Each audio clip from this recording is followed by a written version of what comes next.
तो फ्रेंड्स, अगर हम बेसमझ होकर जल्दबाजी में कोई भी कदम उठाते हैं, किसी चीज़ का फैसला करते हैं ना, तो वो हमारी बेवकूफ़ी होती है, मूर्खतापूर्ण बात होती है। जैसे हम ना कुछ ऐसी चीज़ें होती हैं जो बिना सोचे समझे उसका फैसला कर लेते हैं और उसको बाद में हमें पछताना पड़ता है उस फैसले पर जाकर।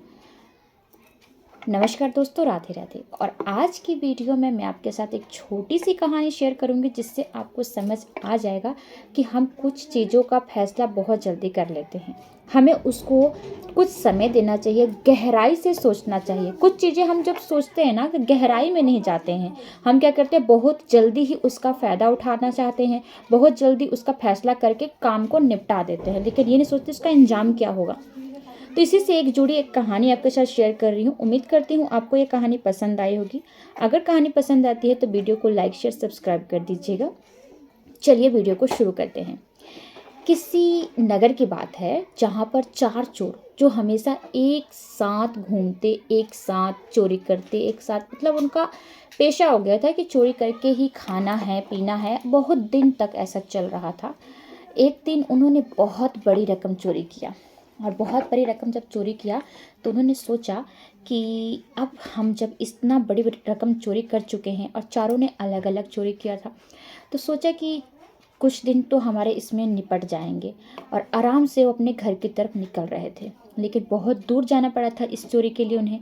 इसलिए वो आराम से रास्ता तो पार कर रहे थे, लेकिन अचानक रात होने लगी। तो उन्होंने सोचा कि आज रात हम यहीं पर गुजार लेते हैं, उसके बाद हम जाएंगे अपने घर। तो इन जाते जाते उन्हें रास्ते में एक बूढ़ी माई का घर दिखता है।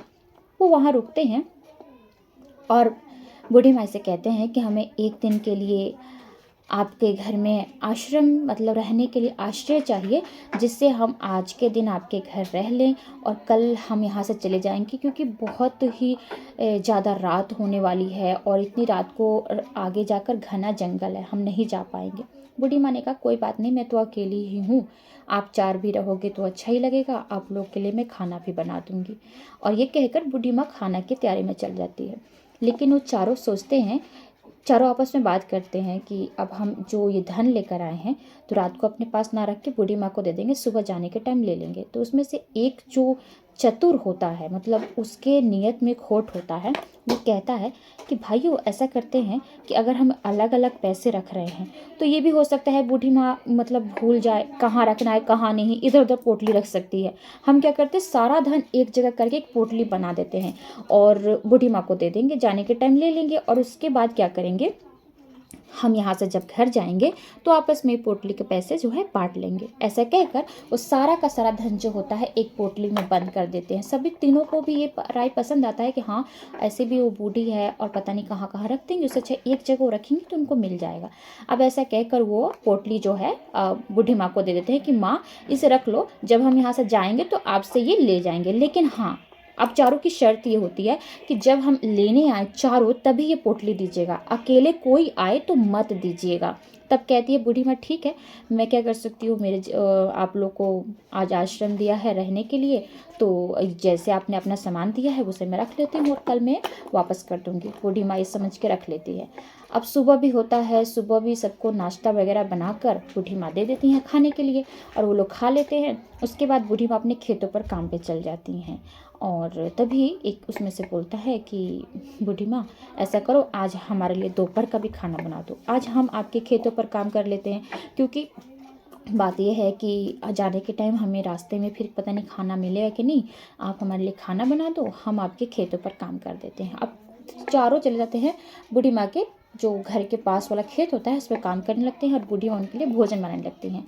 तभी क्या होता है, जो जो चतुर इंसान जिसने बोला था कि हम एक जगह सारी पोटली को रख देते हैं, उसके दिमाग में अब खुरापाती शुरू हो गया। अब उसने सोचा कि किसी तरह से मैं बुढ़िया से ये जो पोटली है अपने पास ले लेता हूँ, क्योंकि इसे लेकर मैं यहाँ से फरार हो जाऊँगा, उसके बाद मैं अमीर बन जाऊँगा। इन चारों को, इन तीनों को धोखा देकर अपने दोस्तों को धोखा देना चाहता था। तो इसलिए वो सोचता है ये करूँ तो क्या करूँ। फिर उसे याद आता है कि सबने तो बूढ़ी माँ से ये कह रखा है कि जब चारों आएंगे तभी ये पोटली देगी, तो मुझे कुछ अलग सोचना पड़ेगा। ये सोचकर वो सभी अपने दोस्तों से कहता है कि देखो मुझे प्यास लगी है, मैं पानी पीने जा रहा हूँ, तुम सबके लिए भी ले आता हूँ, पीना है तुम लोगों को? तो चारों जो तीनों होते हैं बोलते हैं हाँ हाँ, हमें भी तो प्यास लगी है, इतना धूप है, हमारे लिए भी पानी ले आना। तो वो कहकर चला जाता है और वहाँ जाकर बूढ़ी माँ से कहता है कि बूढ़ी माँ, अब हम बहुत देर तक आपके पास रुक गए हैं, अब हम जाना चाहते हैं, तो खाना आपने जो बनाया है पैक कर दीजिए और उसे हम रास्ता में खा लेंगे, और जो हमने आपको पैसे दिए थे वो भी हमें पोटली दे दीजिए, हमें जाना है। बूढ़ी माँ देखती है, चारों तरफ देख लेती है, लेकिन तुम तो अकेले आए हो, तुमने तो कहा था जब कोई अकेले आए तो मत दीजिएगा, जब हम चारों आएंगे तब साथ में दीजिएगा, तो मैं कैसे भला अकेले दे सकती हूँ, ये तो गलत होगा। तब वो कहते नहीं नहीं, उन्हीं ने मुझे भेजा है कि जाओ खाना भी पैक करवा लेना और हमारा जो पैसे वाला पोटली है वो भी बन लेकर चले आना। तो बूढ़ी माँ विश्वास नहीं करती हैं, तब वो ऐसे इशारे में कहता ठीक है, मैं उनसे ही आपकी जो है बात करवा देता हूँ। सामने खेत में वो तीनों काम कर रहे होते, तो पूछता है तुम्हारा भी ले आऊं, ऐसे करके वो मतलब धन के बारे में बात करता है, लेकिन उन तीनों को लगता है कि वो पानी के लिए पूछ रहा है, तो कहता है हाँ हाँ, मतलब तीनों कहते हैं हाँ हमारा भी ले आओ। तो बूढ़ी माँ को लगता है कि शायद वो पोटली ही मांग रहा है, इसलिए वो क्या करती है, अपनी पोटली दे देती है उठाकर उनको, और वो खाना वगैरह सब पैक करके दे देती है, वो सारा लेकर फरार हो जाता है। कुछ देर बाद तीनों जब घर आते हैं, बाकी के तीनों बचे हैं कि माँ खाना भी दे दो, और हमारा दोस्त आया था वो अभी तक हमारे पास पानी लेकर नहीं आया, पानी लेने आया था, अभी तक अपने पानी भी नहीं दिया, और कहाँ है वो, कहीं बैठकर अंदर खा तो नहीं रहा है। तो बूढ़ी माँ कहती है तुमने पानी के लिए भेजा था उसे, लेकिन वो तो उसने तो कहा कि वो तुम लोग सब वापस जा रहे हो तो वो खाने की चीज़ें भी पैक कर दे और वो पोटली धन वाला दे दे। अब ये जब सुने ना तीनों चौंक गए, और साथ में ये उनको बहुत ज़रा मतलब गुस्सा भी आया कि हमारे दोस्त ने हमारे साथ ऐसा किया, धोखा देकर हमारा सारा धन लेकर चला गया। लेकिन अब वो तीनों ना दुष्ट पे उतर आए थे, वो चाहते थे कि हम बूढ़ी से जो है सारा धन निकलवाएंगे, क्योंकि इसने ही हमारा साथ, तो इसने भी उसके साथ मिलकर कुछ धोखा किया है। उनको ऐसा लगने लगा कि कहीं बुढ़िया ने कुछ पैसे रखे और उसको पैसे सारे दे दिए हैं। इसलिए वो बोलते हैं कि बूढ़ी माँ, हमने तो आपसे कहा था कि जब एक आए तो आप मत दीजिएगा, हम चारों आएंगे तब धन दीजिएगा, तो आपने कैसे दिया, आपकी हिम्मत कैसे हुई देने की, अब तो आपको ही सारा हर्जाना भरना पड़ेगा हमारा। लेकिन बूढ़ी माँ अब क्या करे, परेशान हो गई। वो कहती है कि नहीं, मैं तो ऐसा नहीं, मैंने तो ऐसा कुछ किया ही नहीं कि जो आपका मैं कहाँ से दूंगी, मेरे पास तो कुछ भी नहीं है। लेकिन वो कहते हैं नहीं, आपने तो गलती की है, जो गलती की है आपको भरना ही पड़ेगा, चाहे कुछ भी हो जाए। अब बूढ़ी माँ को भी ऐसा फील होने लगा था कि शायद मेरी ही गलती है, जब इन्होंने मुझे मना किया था फिर मैंने माना नहीं और वही चीज़ कर दिया, इसका मतलब अब गलती मेरी है। अब वो बहुत रोती है और सोची कहाँ से दूँ, फिर वो मना करती है कि आप लोग तो मेरे बेटे जैसे हो, मेरी बात मान लो कि मैंने कुछ नहीं किया, अब मैं कहाँ से इतना धन ला के दूँगी। तब वो जो तीनों होते हैं बोलते हैं हम राजा के पास जाएंगे, आप हमें पैसा नहीं दोगे तो हम राजा के पास जाएंगे। वो राजा के दरबार में पहुंच जाते हैं और बुढ़िया की सारी शिकायत करते हैं कि हमारा इन्होंने धन रख लिया और कुछ खाकर हमारे दोस्त को दे दिया, अब हमें इनसे धन चाहिए, हमें इंसाफ चाहिए। ये सुनकर राजा उस बुढ़िया को दरबार में बुलाते हैं और उससे ये पूछते हैं सारी बात। तो वो कहती है, कबूल करती है कि हाँ मैंने उन्हें दे दिया, इन्होंने मुझे कहा था कि अकेले मत देना, लेकिन मैंने उसे अकेले दे दिया, लेकिन मैं कुछ और समझ कर, मुझे लगा वो पानी मांगने आया है, उसने ऐसा ही बोला था कि पानी मांग रहे हैं मेरे दोस्त, लेकिन अब उनके लिए गवाह चाहिए था, कोई तो विश्वास कर नहीं रहा था। इसलिए राजा ने कहा कि अगर आपने 3 दिन के अंदर इन तीनों का धन नहीं दिया तो आपको सजाए मौत दी जाएगी। अब बुढ़िया बहुत परेशान होकर घर जा रही है और बहुत मतलब रोती हुई परेशान होकर रास्ते में जा रही हैं। उसी नगर के एक साधु होते हैं जो न्याय प्रिय और लोगों का न्याय किया करते थे, बहुत ही अच्छे तरीके से, शांत स्वभाव से। उन्होंने देखा तो उन्होंने पूछा कि बुढ़िया माई आप क्यों रो रही हो, क्या बात है। तो उसने बताया, बुढ़िया ने सारा जो वार्तालाप था राजा के साथ, उन दो जो चारों जो आए उसके घर, जो भी किया उस सब उसने बताया। तो जो साधु थे वो बोलते, राजा ने आपके साथ गलत न्याय किया है, राजा ने कोई सही न्याय नहीं किया है, इसका न्याय तो मैं करूँगा, आप चिंता मत करो। लेकिन बुढ़िया कहती है, क्या न्याय करोगे बेटा, मेरे पास तो पैसे भी नहीं है कि मैं उन्हें देकर चुकता करूं, और दूसरी बात गलती तो मेरी है, जब उन्होंने मना किया था फिर भी मैं उनका सारा पैसा एक ही इंसान को दे दिया, तो किसी तरह से तो दोषी मैं ही हूँ। अब मैं क्या करूँ, अगर मैं सारे खेत भी बेच दूँ तो भी मैं उनका धन नहीं लौटा पाऊंगी, मुझे समझ में नहीं आ रहा क्या करूँ। तब वो साधु कहते हैं, 3 दिन बाद आप राजा दरबार में जाओ चुपचाप, मैं वहीं आपको मिलूंगा, लेकिन इसका जो न्याय है मैं करूंगा, वो राजा नहीं करेगा। 3 दिन बाद इसी तरह से राजा दरबार में फिर से बैठक बैठाई जाती है और उस बुढ़िया को सामने खड़ा किया जाता है कि चलो अब वो जितने तुमने पैसे इन सब के जो चोरी के थे, जितने इन तीनों के पैसे थे, वो सब तुम इन्हें लौटाओ, क्या बेच कर लाई हो लौटाओ। तो वो कहती है कि मैं तो कुछ नहीं लाई, मेरे पास तो कुछ है नहीं। तो राजा कहते हैं तब तुम्हें सजाए मौत दी जाएगी, तुमने तीनों के साथ अन्याय किया है। इसी पर साधु वहाँ जो आए थे वो बोलते हैं कि राजा जी मैं कुछ कहना चाहता हूँ। राजा कहते हैं कि आपने न्याय सही नहीं किया, न्याय गलत किया है। राजा भी उस साधु की बहुत मान करते थे, मान सम्मान, क्योंकि वो न्याय प्रिय थे और उनका नगर में बहुत ही चर्चा था न्याय करने पर। तो राजा बोलते हैं कि साधु बाबा अगर आपको ऐसा लगता है तो आप ही बताओ क्या मैंने गलती किया है। साधु बाबा कहते हैं कि जब तीनों दोस्तों ने कहा था कि हम तीनों, मतलब चारों दोस्तों ने कहा था कि हम जब चारों रहेंगे तब पैसा देना बुढ़िया माई, तो आप इन चारों में से 3 को ही क्यों बोल रहे हैं बुढ़िया माई को पैसे देने के लिए। आप उस इंसान को भी बुलाओ, चौथा इंसान कहाँ है। ये बुढ़िया माई पैसे देने के लिए तैयार है, लेकिन उस चौथे को शामिल करो, क्योंकि जैसे कि बात हुआ है, आपने जो न्याय किया, आपने जो प्रश्न किया, उसी में तो इसका उत्तर था। आपने प्रश्न किया कि बुढ़िया माई तुमने इनको पैसे क्यों दिए एक इंसान को जब चारों को देना था। तो यहाँ पर न्याय में भी तो यही बात आता है, जब ये चारों रहेंगे तभी बुढ़िया माई इसके पैसे चुकता करेंगी।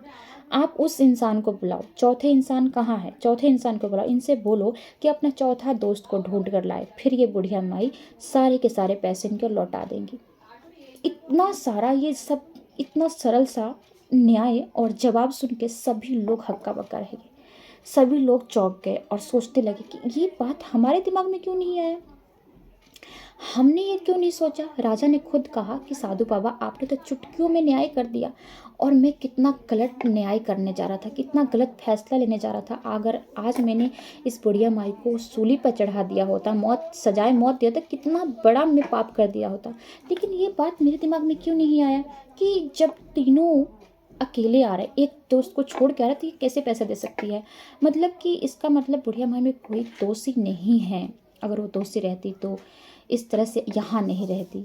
तो इस बात पर साधु कहते हैं कि आपके पास बहुत काम है और आप क्या करते हैं, उस काम में आप सही निर्णय नहीं ले पाते हैं, बहुत जल्दबाजी करके निर्णय लेते हैं, बहुत जल्दी किसी चीज़ का फैसला कर देते हैं, लेकिन आप उसकी गहराई में नहीं जाते। अगर आप हर एक चीज़ को गहराई से देखेंगे, गहराई से उसमें डूबेंगे और उसका फैसला करेंगे ना, तो आपका निर्णय कभी गलत नहीं होगा, आपकी प्रजा हमेशा आपसे खुश रहेगी। अगर आज ये बुढ़िया माई का न्याय जो आप गलत कर रहे थे, तो इसके जो शाप है ना आपको लगते, आप गलत करने जा रहे थे। राजा को भी थोड़ा सा बहुत फील हुआ कि मैंने बहुत गलत किया बुढ़िया माई के साथ ऐसा बोलकर, मेरी गलती थी जो मैंने पहचाना नहीं, और वो क्षमा मांगते हैं बुढ़िया माई से। और उसके बाद राजा ने सोच लिया कि आज के बाद जो भी मैं फैसला करूँगा, जो भी निर्णय लूँगा, उस पर पूरे डूब कर गहराई से जाकर पूरा डिटेल में जानेंगे कि उसका क्या बात है, किसी की बातों पर नहीं।